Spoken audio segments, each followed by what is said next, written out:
As we enter the height of this hot, humid summer, more and more of us will be heading to the beach. But it's not just more swimmers. There are also more sharks than ever near our shores. Tonight, after one man nearly dies in the jaws of a great white, a new warning from a California city, a 60-day fishing prohibition, while they investigate the latest attack. Here's ABC's Nick Watt. Hey! Get out of the water! Get out of the water!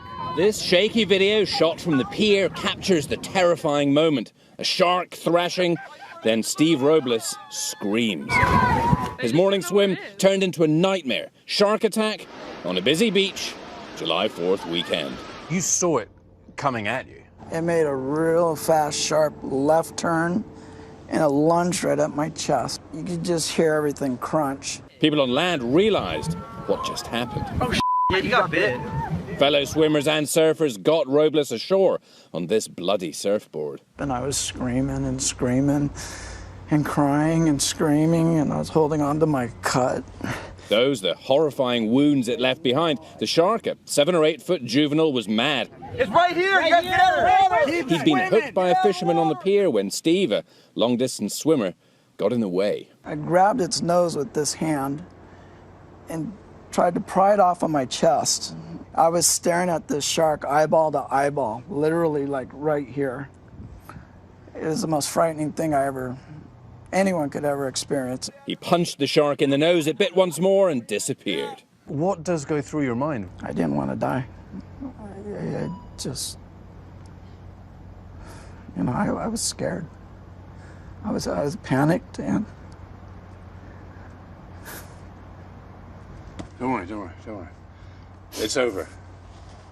Here in Manhattan Beach, juvenile sharks are spotted nearly every day this summer by audacious paddleboarders. This is the first time one has attacked here. New studies show the great white population is increasing on both coasts. Conservation efforts are working.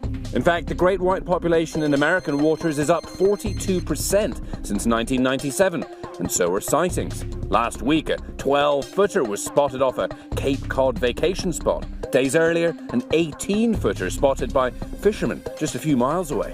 But shark attacks are still extremely rare. There were just 47 in American waters last year and only 1 fatality. Throughout the world, it's actually very rare, considering how many people enter the water to how many times the great whites actually swim by.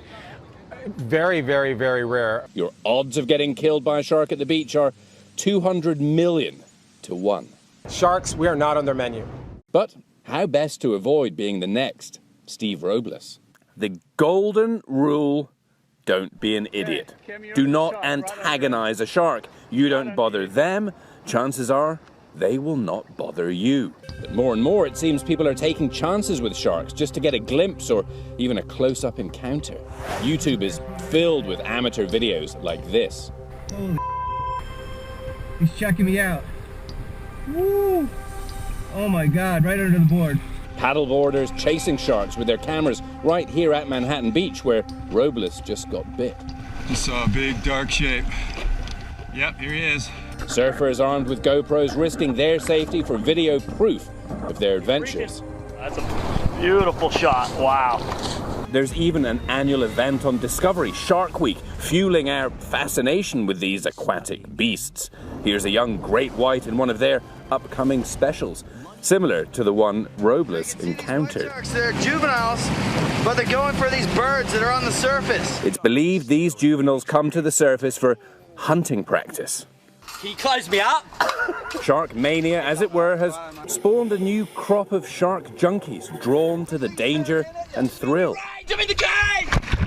Sean Harrington was trying to create a viral video to promote his clothing line, and he admits it all went a bit pear-shaped. Checking you out. I seen the shark coming for me, and then I just threw the bird cage right behind my legs and pretty much just saved me from probably grabbing my leg. So I've got to thank the bird cage, really.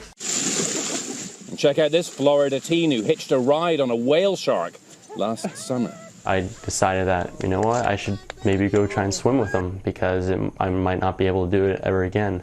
You're crazy.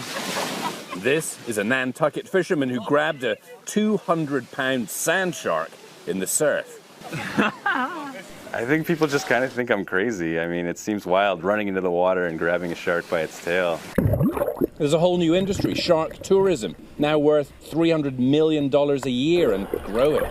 Nick. I went cage diving with great whites in South Africa a couple of years ago, but even that's a bit old hat these days. My brave and brawny colleague Matt Gutman went diving with tiger sharks in the Bahamas, wearing nothing more than a wetsuit. So what to do if on that very rare occasion you're in fear of being attacked by a shark? First up, if you just see one and he's not lunging at you, swim calmly to shore. They go under the surfers, we see them jump out of the water, nothing ever really happens. But if the shark attacks, fight back. Punch it on the nose like Steve Robles did. It was just instinctive. I knew I had to get that thing off of me. It has all its electrical pulses in its nose, and that'll really whack out the shark. Unfortunately, the teeth are pretty close to the nose. And if it bites, gouge at its gills and eyes. You have to keep a cool mind, and if you can, that's the best way to do it. And back to poor old Steve Robles. He was just in the worst place at the worst time. Shark! Get out of the water! Get out of the water! Juvenile great whites do not attack humans. This apparently only the second recorded case, and Robles doesn't blame the shark. He blames the fisherman. It was that guy that was agitating that shark that caused all this. Many beachgoers this weekend agree with Robles. It sounds like out of fear, he attacked a person because he was scared for his life. Putting surfers' lives in danger shouldn't be allowed, so I think it should be banned. Some eyewitnesses say they've seen fishermen purposefully attracting sharks. Fishermen like to have the thrill of catching the fish, the big fish, the fighting of the fish. Which takes us back to the golden rule. Don't antagonize them, and chances are they won't attack you or anyone else. I just got really lucky. I'm getting a second chance. For Nightline, Nick Watt, ABC News, Manhattan Beach, California.